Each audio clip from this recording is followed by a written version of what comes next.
नमस्कार मित्रों। मैं एयरफोर्स से रिटायर्ड मनोवैज्ञानिक ग्रुप कैप्टन अरुण कुमार श्रीवास्तव आज आपके लिए एकदम ही डिफरेंट विषय लेकर के आया हूं। ये डिफरेंट इस मामले में है कि अभी तक मेरे YouTube चैनल पर इसका कोई चर्चा नहीं हुआ था। लोग ये भी समझने लगे थे कि शायद इस YouTube चैनल पर मैं केवल अध्यात्म की, धर्म की, रामचरितमानस की बात करूंगा। लेकिन आज हम बात करते हैं उस विषय की जो आज घर घर की कहानी बन चुका है, यानी एडजस्टमेंट, म्यूचुअल एडजस्टमेंट, आपसी तालमेल, आपसी संबंधों में खुशियों को जो चीजें बढ़ाती हैं और जो चीजें घटा भी देती हैं।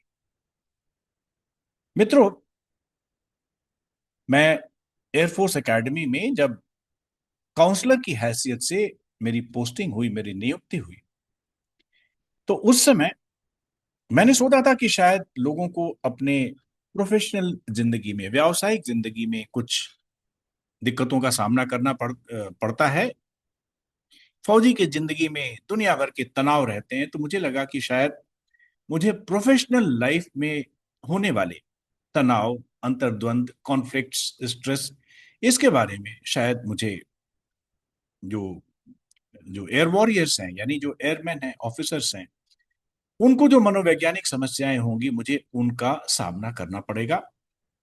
लेकिन मैं आपको एक बात बताऊं, मुझे खुद भी बहुत आश्चर्य हुआ जब मुझे लगा कि लोग अपने वर्क प्लेसेस में, अपने ऑफिस में, अपने टारमैक पर अपना जो काम करते हैं, चाहे जहाज का मेंटेनेंस हो, चाहे प्रशासनिक काम हो, चाहे अकाउंट्स का काम हो, बहुत अच्छी तरीके से एडजस्टेड हैं। लेकिन फैमिली लाइफ उनकी थोड़ी सी डिस्टर्ब है और काफी लोगों की डिस्टर्ब है।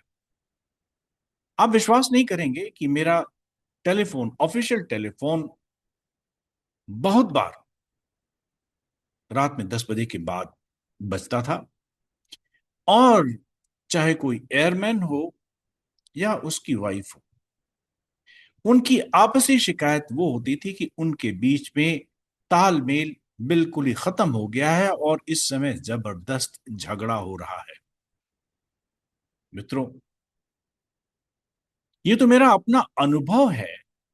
यानी जो मेरा जॉब कंटेंट था कि लोगों को उनकी मानसिक, जो चाहे उनके अंतर्द्वंद हो, चाहे क्लेश हो, चाहे स्ट्रेस हो, उस मामले में अपनी राय देना। लेकिन समाज का बहुत बड़ा तबका आज एडजस्टमेंट और आपसी तालमेल की समस्याओं से जूझ रहा है। और भले ही ये चीज बहुत कम रूप में, फॉर्मल रूप में सामने आई है, लेकिन निश्चित रूप से इसका अनुपात, इसका प्रोपोर्शन शायद जितना दिखाई देता है उससे बहुत ज्यादा बड़ा है। अगर ईमानदारी से एक सर्वे किया जाए तो हस्बैंड और वाइफ के बीच में जो हैप्पी रिलेशन है, यानी वो रिलेशन जो बिल्कुल ही खुशनुमा हो, प्रेम भरा हो, मैं ये कह सकता हूं कि इस समय भारतीय परिप्रेक्ष्य में शायद 9 out of 10 people are leading un unhappy married life. मेरे पास कोई डेटा नहीं है, क्योंकि ऐसी कोई रिसर्च अभी हुई नहीं है जिसमें एक बहुत बड़े पॉपुलेशन को इन्वॉल्व करके मैरिड लाइफ में हैप्पीनेस का कोई जैसे स्टडी किया गया हो। ऐसा कुछ नहीं है। सिर्फ कुछ लक्षणों से, यानी अनहैप्पी पर्सन, जो व्यक्ति खुश नहीं है, उसके वो किस तरीके से अपने तनाव को अपनी प्रोफेशनल लाइफ में अनचाहे ही लेकर के आता है, इसका निश्चित रूप से मेरे पास एक ऑब्जर्वेशन और उस ऑब्जर्वेशन से निष्कर्ष निकालने का बहुत बड़ा डेटा बैंक है। इनफॉर्मल और मस्ट ऐसे नॉन फॉर्मल डेटा बैंक है। सवाल इस बात का है कि हस्बैंड और वाइफ आपस में इनके रिलेशन इतने तनावपूर्ण क्यों हो जाते हैं? मित्रों, अगर हम बात करें तो शायद इसके ऊपर एक किताब लिखी जा सकती है, मल्टीपल वॉल्यूम्स में। मैं हस्बैंड और वाइफ के जीवन का सिर्फ एक पक्ष यहां पर रखना चाहता हूं, और उस पक्ष का नाम है हस्बैंड और वाइफ के बीच में असमानता। द डिफरेंसेस, डिफरेंसेस बहुत सारी चीजों में। लेकिन उसके पहले मैं आपको मित्रों एक ऋग्वेद का एक श्लोक आपके ध्यान में ले आना चाहता हूं, और वो श्लोक कुछ ये कहता है। श्लोक इस प्रकार है, आप स्क्रीन पर देख सकते हैं। ओम समानो मंत्र समिति समानी समानम मनः सह चित्तमेषाम समानम मंत्रम अभिमंत्र एव समानेन वो हविषा जुहोमे। एक पुरोहित आहुति देते समय कहता है, आप यानी उसके जो यजमान है, वो यजमान जो भी है एक समूह में है, उस समूह के लिए वो कहता है कि उनकी उनकी भावनाएं, उनके मन, उनके विचार, उनकी मंत्रणाएं, उनकी प्रेफरेंसेस सब कुछ एक जैसे हों, और इसलिए मैं आहुति देता हूं। समाने न वो हविषा जो होमी, मैं भविष्य दे करके, उसमें आहुति दे करके आपकी समानता की प्रार्थना करता हूं। मित्रों, ये समानता होती है, समानता से ही पैदा होता है हार्मनी। और आज की जैसी परिस्थिति है, जब लोग विवाह करते हैं, जिस स्टेज में विवाह करते हैं, चाहे वो पुरुष हो चाहे स्त्री हो, एक बहुत बड़ा समाज आज पढ़ा लिखा है, और इस पढ़े लिखे समाज में असमानता किसकी? विचारों की, भावनाओं की, वैल्यू सिस्टम की। क्या हम सही समझते हैं, क्या हम गलत समझते हैं? सोशल और एथिकल असमानता, फूड हैबिट्स, आपकी अपनी जो फिजियोलॉजिकल हैबिट्स, यानी किसी को सुबह उठना पसंद है तो किसी को देर तक सोना पसंद है। हाँ? कोई, अब आप सोशल हैबिट्स में देख लीजिए कि किसी को मित्रों के साथ रहना पसंद है, बार बार दोस्तों की कंपनी पसंद है, तो कोई आइसोलेटेड रहना पसंद करता है। अब ऐसे दो अलग अलग प्रेफरेंसेस के लोग अगर एक साथ आएंगे, तो निश्चित रूप से, हाँ, जो डिस्पैरिटी है, असमानता होगी। और इस असमानता को अगर ठीक से, इसका जिसे हम लोग कहते हैं ना कॉन्फ्लिक्ट मैनेजमेंट, अगर कॉन्फ्लिक्ट मैनेजमेंट ना किया जाए, तो निश्चित रूप से इससे क्लेश होंगे, इससे झगड़े होंगे, इससे तनाव होगा। वैवाहिक जीवन में निश्चित रूप से कष्ट होगा, क्लेश होगा, दुख होगा। मित्रों, अलग अलग समाज में, अलग अलग फैमिलीज में पले बढ़े लोग निश्चित रूप से मान करके चलें कि वो एक नहीं हो सकते हैं विचारों में। जिस समय उनकी शादी होती है, उस समय उनके विचार, उनकी प्रेफरेंसेस, उनकी भावनाएं, उनका वैल्यू सिस्टम, उनके एटीट्यूड्स एक साथ नहीं हो सकते हैं। तो जरूरत किस बात की है? जरूरत है कि पहले इस विभिन्नता को स्वीकार किया जाए। होता क्या है कि जब भी शादी होती है तो हस्बैंड ये मान करके चलता है कि पत्नी बिल्कुल मेरे हिसाब से चलेगी, और पत्नी ये मान करके चलती है कि पति मेरे हिसाब से चलेगा। यानी ये मान करके चलेगा कि मेरे और मेरे पार्टनर के बीच में सब कुछ समान, यूनिफॉर्म रहेगा, जो कि बिल्कुल ही गलत है। ऐसी धारणा, या ये मान करके चलना कि अब शादी हो गई है तो अब वो अपनी पुरानी सारी चीजें, जो मेरे साथ जिनका जो जो अलग है, नॉन यूनिफॉर्म है, वो व्यक्ति वो सारी चीजों को ओवरनाइट एकदम से छोड़ करके मेरे जैसा बन जाएगा। तो दोस्तों, ये चीज संभव नहीं है। कॉन्फ्लिक्ट मैनेजमेंट में आपको बहुत ही ठंडे दिमाग से, with a very very cool mind, आपको एक के बाद एक इश्यूज को देखना पड़ेगा कि किन मुद्दों पर आप टकराते हैं और उस टकराव को किस तरीके से अल्टीमेटली रिजॉल्व करते हैं। यह भी बहुत जरूरी है। इसके लिए बहुत ही ऊंचे लेवल की समझ चाहिए, ऊंचे लेवल की अंडरस्टैंडिंग चाहिए। To understand the differences are natural is the first and very vital step. तो हम एक दूसरे की पर्सनालिटी के ऊपर हावी होने की बजाय पहले एक दूसरे को स्पेस दें।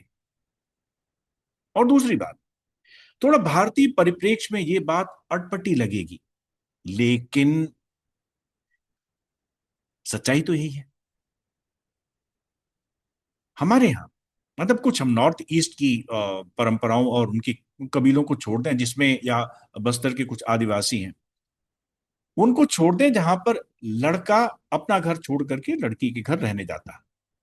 होता है, लोगों को आश्चर्य होगा, लेकिन कुछ कबीलों में यह परंपरा है कि लड़का ही लड़की के घर जाकर के वैवाहिक जीवन उसकी शुरुआत करता है। लेकिन ये बहुत छोटे तबकों में बहुत लिमिटेड है ये मामला। मेजॉरिटी यानी लगभग सारे ही लोग पूरी दुनिया के, वहां पर परंपरा यही है कि लड़की अपने माँ बाप का घर छोड़ करके लड़के के घर में जाती है। यानी जैसे होता है ना, धान की रोपाई होती है, नर्सरी से धान का पौधा ले आकर के खेत में रोपा जाता है, करीब करीब वही बात है। अगर इसको इस उदाहरण में लिया जाए तो देखिए कि गर्ल अपरूट हो जाती है, she is uprooted from her own family and then she is replanted in another family. जबकि लड़का अपने ही परिवार में रहता है। उसकी जिंदगी में एक पार्टनर आने से थोड़ा सा असर तो होता है, लेकिन बाकी जहां तक परिवार का वैल्यू सिस्टम है, खान पान का सिस्टम है, हाँ, सब कुछ लड़के के लिए एक कंटिन्यूटी रहती है, यानी एक निरंतरता। लड़के में इतना परिवर्तन नहीं होता।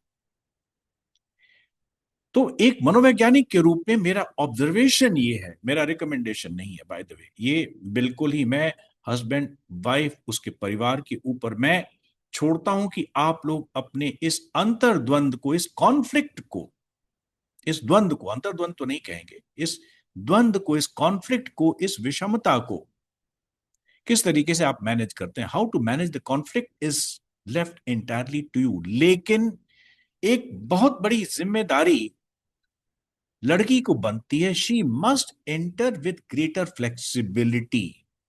यानी एक लड़की जो अपना पूरा परिवार छोड़ करके आती है, भले ही उसकी अपनी पर्सनैलिटी, उसका अपना व्यक्तित्व तो निश्चित रूप से फर्म अप हो गया, बन गया, लेकिन फिर भी चूंकि उसको एक जगह से उखाड़ा जाता है एक तरीके से, she is uprooted from one established environment and she is replanted into yet another environment।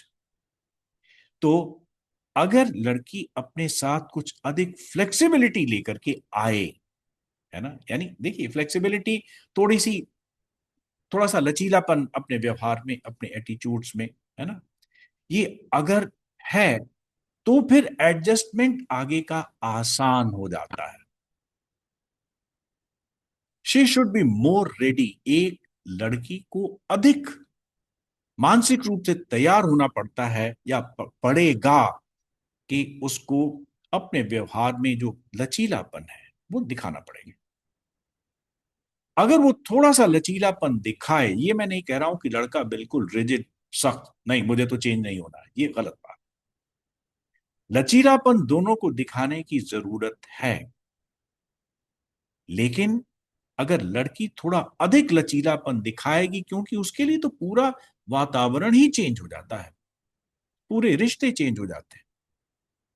तो अगर थोड़ा सा अधिक लचीलापन अगर लड़की दिखाती है और उसमें थोड़ा सा ये भी इच्छा होती होगी अगर है, तो मैं अपने आप में थोड़ा सा इस परिवार के हिसाब से मैं अपने आप को फाइन ट्यून कर लूं। मैं चेंज करने की बात नहीं कर रहा हूं, मैं केवल कह रहा हूं कि उतनी फ्लेक्सिबिलिटी दिखाइए।